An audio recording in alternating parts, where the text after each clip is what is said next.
Hi, welcome to Empowering Chats. This year, 2025, is the theme for the show is soul growth. In fact, it's just the theme of my life right now, growing my soul. Ouch. And it's causing me to contemplate, what will my legacy be? Is this what my legacy is? The show, the guided meditations I do, all of that. So I looked up legacy.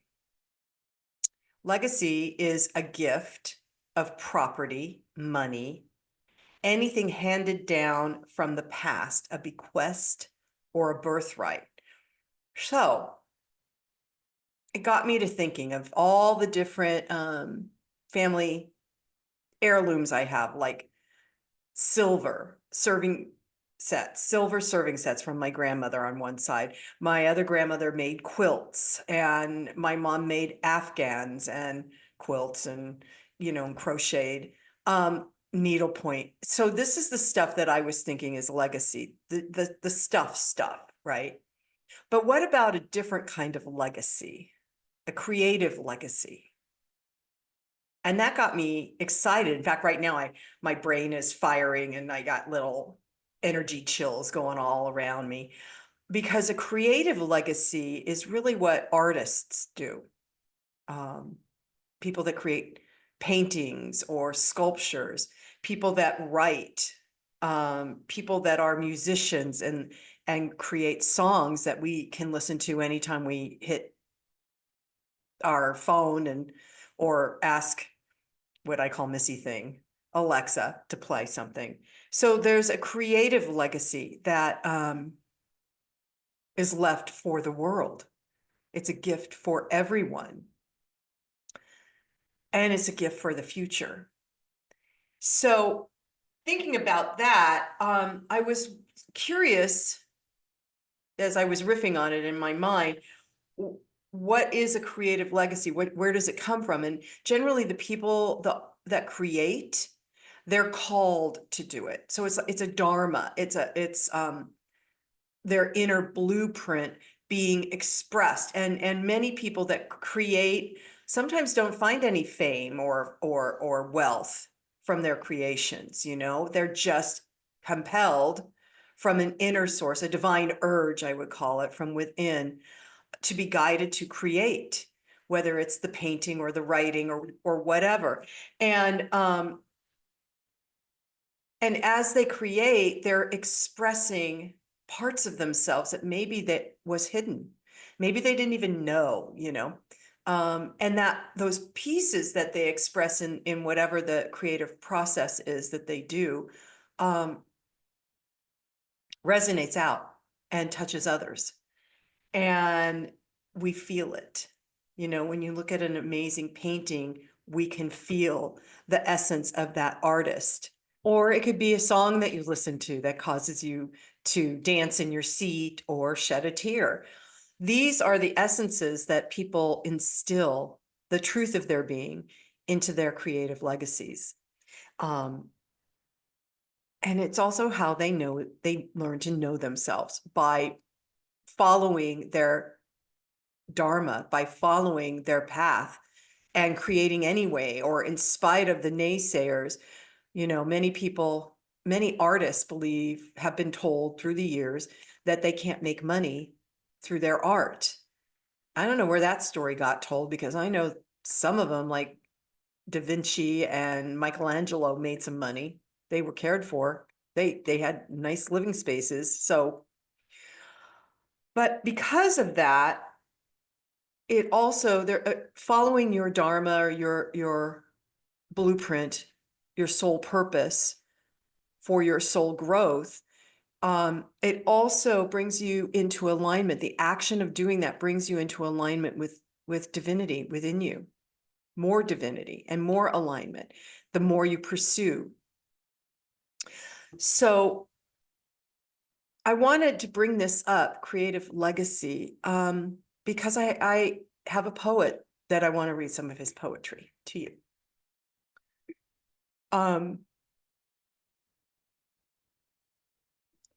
And this is his legacy, his poetry. His name is Jim Ellis. So I would like to read to you some of Jim's poetry from his latest book called Breadcrumbs, Volume 2. In fact, if you want to meet Jim, you can watch the empowering chat we did last year when his book came out. So now I'm going to change my glasses so I can read. Can't see you very well, but I can read. So again, this is from Breadcrumbs, Volume 2. And this piece is called Here's to You, Dear Searcher. We come to this place of unconditional love, seeking to find what is below and what is above, opening our minds and opening our hearts to return once again to that brand new start. It begins with surrender and then a deep breath, a rebirth into bliss, to a life beyond death, into the timeless, the spaceless, into the sweet will where thoughts cease fire and deep waters run still. Here's to you, dear searcher. You'll find your way home where there is the one reality, where you're never alone. We dive within ourselves to discover that pure gold, the innocence that is our birthright, a love story to be told. To celebrate today and always, be here now, traveling as far as you wish to where your safety will allow. We acknowledge all you've done and all there is to do as you discover the meaning and the truth of the real you. Here's to you, dear searcher, planting seeds to be sown, realizing your true nature, finding your own pathway home. Now, that does talk about Dharma, finding our pathway home, searching within ourselves, diving deep, and also stringing into the now, the here, the now, the unconditional. Okay, I'm going to read a second one by Jim. This is a prayer for the burdened.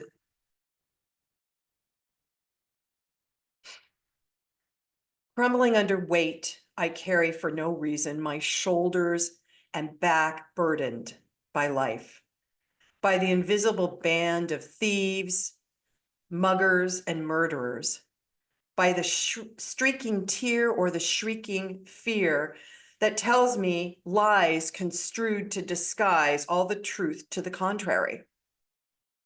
My back and shoulders burdened, I collapse into dust like a tower of controlled demolition. Isolation is my company. No dream left to dream. No inhale, no exhale. The stillness of smoldering embers in the aftermath of this war against my sanity. Thoughts spiral downward in beliefs all too familiar. It's too late. You're not enough. This is your fate. There is no love. And yet, as the embers cool, a reminder to the fool, the ash and dust replaced by the face behind the face, by the sun behind the eclipse, by the seed buried deep in soil. We play the foil to our foreign, overdramatic selves. Once burdened, our backs and shoulders, someone has moved aside the boulders, escaping the cave of eternal death. Plato ushers us around the corner to perceive all that is truly to be seen, the truth. It is never too late for a view from above. You control your own fate. You are the love. A prayer for the burdened. And then I'm going to read this last poem. It called to me when I opened up the book. I like to just do that with any author I get. But Jim's poetry always smacks me right between the eyes if I just open up the book. So this one is called Love's Momentum. bursts of broken glass, blown apart structures once sturdy, cleansing from within the disease, the downtrodden, the dirty, the peeling off of the dry and dead reality skin, crushing the delusions of every place we've been.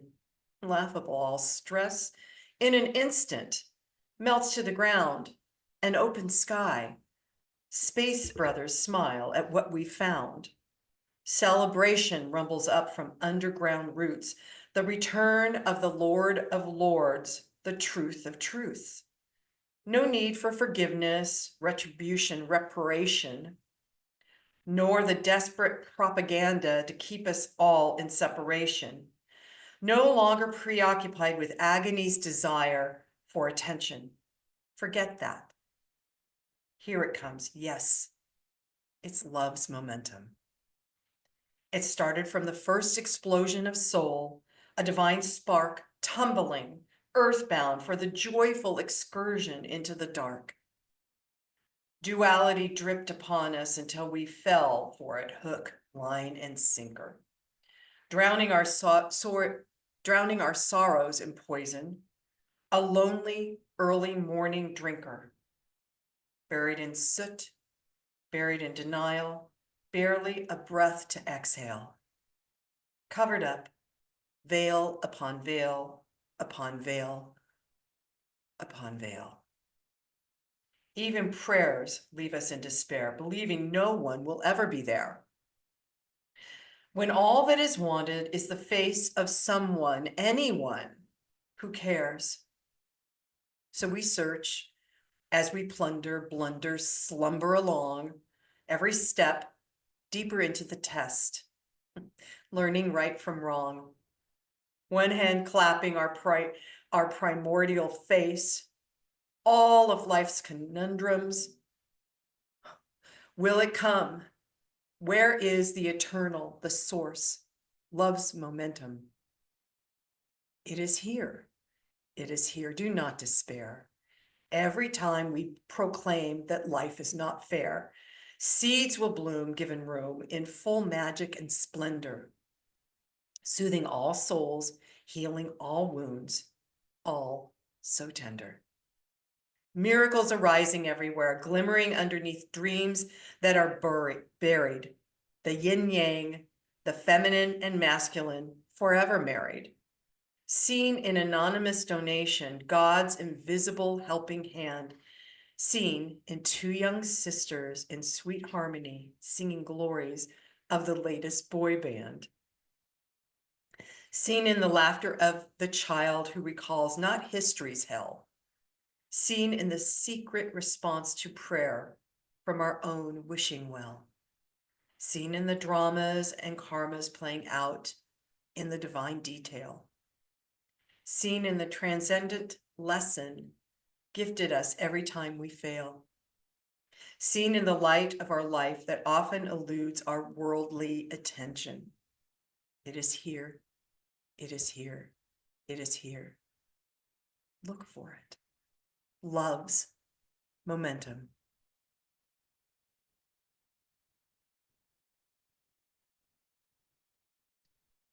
Pretty cool.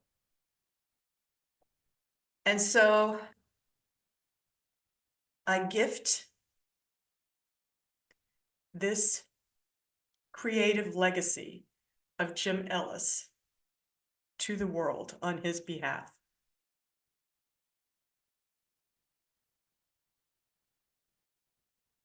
In memoriam